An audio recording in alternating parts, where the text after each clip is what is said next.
la beauté. Oh, la mignonnerie, c'est pas possible. Ah. Bonjour, Raimé. Bonjour. Moi, je suis Agathe. Oui. Bonjour, Agathe. Bonjour, je suis Agathe. Oh, bah, t'es contente d'être là, oui, ça a l'air. Bon, ça a l'air d'aller. Pas de maux de ventre en ce moment, là, j'ai l'impression. En ce moment, c'est mieux. Bon. Mais il y a quelques semaines, c'était horrible pour lui et pour nous. C'est vrai, alors, Engsha, il a quel âge, le petit Raimé? Là, il va avoir ses 3 mois. Ah, il est grand, hein, c'est Ouais. pour ça. Je pensais qu'il était un petit peu plus grand que ça. Alors, comment est-ce que ça se manifestait, ces coliques et ces douleurs? Alors, il a commencé à avoir des douleurs à sa 4e semaine à peu près. Il a commencé surtout avec des pleurs intenses, inconsolables. Vraiment, on a tout essayé. Il n'y a aucun moyen de le calmer. Donc, Ça, c'est dur. Hein. Pour Ouais, les c'est parents, dur. c'est vraiment difficile. La journée, ça va encore, mais en fin de journée, et surtout dans la nuit, c'est très difficile. Il s'endort facilement, mais à peine on le met quelque part dans son lit, et il se réveille rapidement, sursaute, en écartant les bras et prolongeant en arrière avec les mains ouvertes. Du coup, après, c'est des heures de pleurs. Oui, Donc, c'est dur. difficile de faire une nuit correcte, même pas quelques heures. Voilà. Oui, c'est ça. Ouais. Donc, alors là, on a vraiment besoin de conseils. Catherine, comment est-ce qu'on sait que son enfant a des douleurs de ventre? Alors, dans les coliques, on met aussi beaucoup de choses. Là, on se concentre sur les douleurs du petit bidou. Alors, il l'a très très bien décrit. Hein. Le premier symptôme, c'est des pleurs avec cet aspect inconsolable.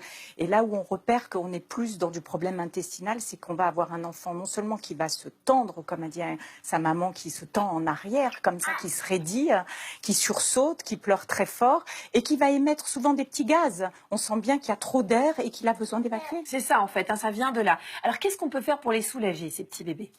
Alors, on ne pourra pas régler le problème de l'immaturité digestive. Hein. Les 3 premiers mois sont difficiles. Il faut que tout ça se mette en place. Ça ne fonctionne pas très, très bien. Mais on va quand même essayer, puisque le principe, c'est de dire que les gaz dilatent l'intestin, font mal et vont provoquer une crise spasmodique. C'est pour ça qu'il se tend. On va l'aider à évacuer les gaz au maximum pour le soulager. Allez, tu viens me voir? Alors, regardez bien, parce que ça, ce sont donc des gestes finalement assez simples que vous allez pouvoir reproduire chez vous dès qu'il va pleurer, dès que vous vous sentez démuni. Alors voilà, un petit geste tout à fait simple que beaucoup de mamans connaissent déjà. On a le réflexe de replier les jambes de son bébé quand on sent qu'il a besoin d'évacuer. On va avoir comme ça envie de replier. Les mamans disent « Ah, comme ça, il peut émettre ses petits gaz et il est soulagé ». Mais on va y rajouter quand même un petit plus, c'est qu'on va, entre guillemets, masser le ventre dans le sens des aiguilles d'une montre. C'est-à-dire, on plie les jambes de son bébé. Il a été comme ça sur la fin de la grossesse. Il le supportera très très bien au niveau de ses hanches. On n'hésite pas à appuyer bien? On n'hésite absolument pas. Il est beaucoup plus souple que nous.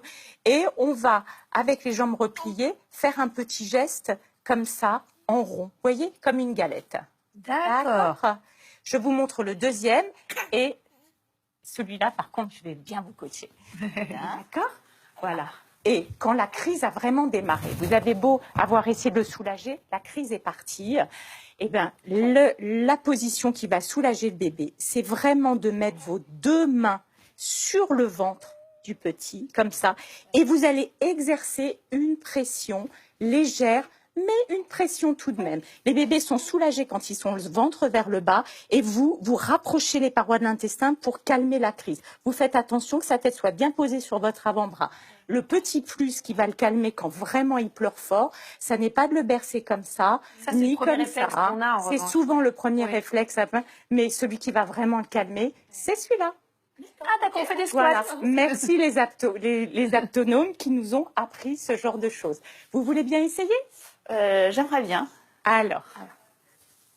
Donc on joint les 2 mains sous le ventre. Voilà, il est vraiment sur l'avant-bras de sa maman. Vous allez bien placer votre main sur son ventre, un tout petit peu plus bas cette main-là. Donc d'accord, voilà. donc le bout de l'index. L'une sur l'autre pour avoir de la force, pour pouvoir comprimer légèrement son ventre. D'accord? Son corps contre moi. Vous le plaquez bien contre vous parce que c'est rassurant. Il y a toujours un aspect un peu stress dans la colique du nourrisson. Le stress des bébés aggrave les coliques. Quand il y a trop de bruit, trop d'agitation, généralement, les gaz vont... Il y aura encore plus de fermentation. C'est un phénomène de fermentation.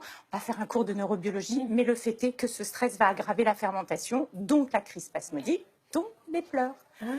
Donc, voilà, vous le plaquez bien contre vous pour être rassurante. Surtout, n'hésitez pas à mettre une légère pression avec la main.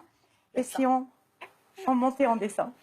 Très bien. Ah Vous là allez là. voir, c'est excellent pour se récupérer. Et oui, et en plus, vous allez voir des cuisses et des fesses de rêve. Voilà, Voilà. c'est un 2 en 1. Faire 2 ans, c'est fantastique. Je vais vous laisser, Ankshaw, avec Super. Aura, mais t'es tellement mignon, c'est pas possible, il est trop craquant.